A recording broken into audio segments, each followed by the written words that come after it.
تو میں تو یہ کہوں کہ مدنی چینل پہ بھی دیکھتے ہیں، تو آپ کی اس وقت کی کیا جذبات ہوتے ہیں؟ ماشاءاللہ اسلام دنیا بھر میں جو دینی کام کر رہے ہوتے ہیں، دعوت اسلامی کے لیے وقت دے رہے ہوتے ہیں. اب ہر وقت کو جذبات نوٹ کیا جانا وہ تو مشکل ہوتا ہے، بے عادی ہو گئے نا جی کہ کام، اور اب دکان چل پڑی ہے، وہ نوٹ آ رہے ہیں، رقم آ رہی ہے، تجوری بھر رہی ہے، اتنا نہیں. شروع میں آدمی کاروبار کہاں سے شروع نوٹیں کرتا ہے، آتی ہیں، رقم کوئی آتی ہے، تجوری اچھا مطلب وہ بکری ہو جائے تو آدمی کو خوشی ہوتی ہے. یہ نوٹیں آ رہی ہیں آپ کے پاس، رقم آ رہی ہے، میں نے تجوری. مثال دی اچھا مثال دی. کہ کوئی کاروبار کرتا ہے اور جس کے بعد نوٹ کے برسات ہو رہے ہوں تو اس کو اتنی سمجھ نہیں پڑتی ہوگی، بلکہ ایسے سے مالدار ہوتے ہیں ان کو اپنا حساب بھی نہیں پتا ہوتا نہیں ہوتا. کہ کتنے پیسے اس کے پاس. تو اگر شروع کرے اور کوئی اچھی بکری ہو جائے اور بہت سارے نوٹ آ جائیں تو پھر اس وقت کے جذبات الگ ہوتے ہیں. تو وہ دور تھا کہ وہ خوشی ہوتی تھی. ایک بار وہ پرانی ماضی کی یادگار یاد ہے، وہ یادوں کی یاد. لانڈی کی طرف ہمارا قافلہ گیا تھا، ایک ہی قافلہ بھی نام نہیں ہوتا تھا اس کا، ہم جاتے تھے، وفد شاید بولتے تھے. تو وہ چھٹی والے دن اتوار کو ہم جمع ہوتے تھے، عصر سے کچھ پہلے شاید، تو ہم نکلتے تھے، پھر گلزار حبیب سے صلاۃ و سلام پڑھتے ہوئے، بازار کی دعائیں پڑھتے ہوئے عام طور پہ صدر تک ہم پہنچتے تھے. صدر سے پھر بس پکڑتے تھے، بس میں ہمارا قافلہ وہ چلتا تھا، کسی علاقے میں جانا ہوئی. تو ایک بار ہم لانڈی، ایک ہی علاقہ کور ہوتا تھا، تو لانڈی، غالباً لانڈی کا ہی مجھے یاد پڑتا ہے. تو وہ لانڈی کا رخ کیا ہم نے. اب بس میں اتر کر ہم پیدل چل رہے تھے اپنی منزل مقصود کی طرف، جہاں مسجد میں جانا تھا بیان کرنے کے لیے. تو ان دنوں کبھی عصر مغرب عشاء 3 بیان ہوتے تھے، کبھی 2 بیان ہوتے تھے میرے. تو دور سے کسی نے دیکھ کر مجھے بتایا کہ بہت پبلک جمع ہو گئی ہے تمہارا بیان سننے کے لیے. مجھے کہا، میں نے بھی دیکھا واقعی سر ہی سر نظر آ رہے تھے. پھر جب ہم اور آگے بڑھے تو دیکھا تو وہ سر نہیں تو مٹکے تھے. کسی مٹکے والے کی کوئی مطلب وہ جو بیچتے ہیں مٹی کے برتن اور مٹکے، تو مٹکے الٹے رکھے ہوئے تھے بہت سارے.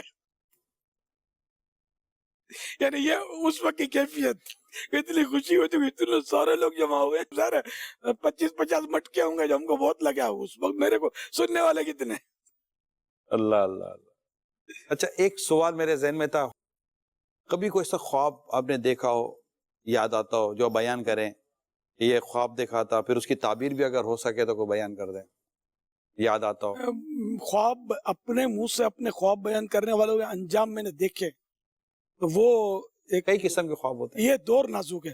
میں مطلب وہ ایک مقولہ ہے، میں لکھا تھا میں نے یار، مزے کا ہے. السعید من وعد بغیرہ، سعادت مند وہ ہے جو دوسروں سے نصیحت حاصل کرے. تو یہ آپ کیا کر رہے ہیں؟ تو وہ خواب دیکھنے والا وہ پھر خوابوں کا شہزادہ کوئی تھا، مطلب وہ خواب بیان کرتا تھا اپنے خطابات میں، تو پھر لوگ پیچھے لگ گئے اس کے. اس لیے میں اپنے خواب بیان نہیں کرتا. کرتے نہیں. آپ کیا کرتا ہوں، میں نے کبھی اسکرین پر مجھے یاد نہیں پڑتا کہ میں نے اپنے خواب کو بیان کیا ہو. اب میں خواب بیان کروں تو 1000 وسوسے بھی آئیں گے، میں بولتا ہوگا چلو. اور جس کے بارے میں کوئی خواب دیکھ کر بولے کہ میں نے یہ دیکھا، اس میں آدمی کی عزت سلامت رہتی ہے. کئی قسم کے خواب ہوتے ہیں نا حضور. بعض خواب کچھ جیسے کہ وہ ڈرانے والے بھی ہوتے ہیں، کچھ پریشان کرنے والے بھی ہوتے ہیں، کچھ خواب جیسے کہ بشارت والے بھی ہوتے ہیں، کچھ خوشیوں والے بھی ہوتے ہیں. بندہ خواب دیکھ کر اٹھتا ہے تو مسرت ہوتی ہے. اس طرح کے بھی کوئی خواب نہیں بیان کیے جا سکتے؟ خوابوں کا شہزادہ بننا نہیں چاہتا. اچھا، میں جو بھی ہوں بیداری میں ہوں. اگر آپ کو اچھا لگتا ہوں تو دعائے خیر کر دیں، اللہ برا لگتا ہوں تو دعائے اصلاح اور دعا ہدایت کر دیں. جو بھی ہوں آپ کے سامنے ہوں، کھلی کتاب ہے تقریباً میری. تو صلو علی الحبیب صلی اللہ علیہ وسلم. محمد. ماضی کی یادیں، ماضی کی یادیں، یادیں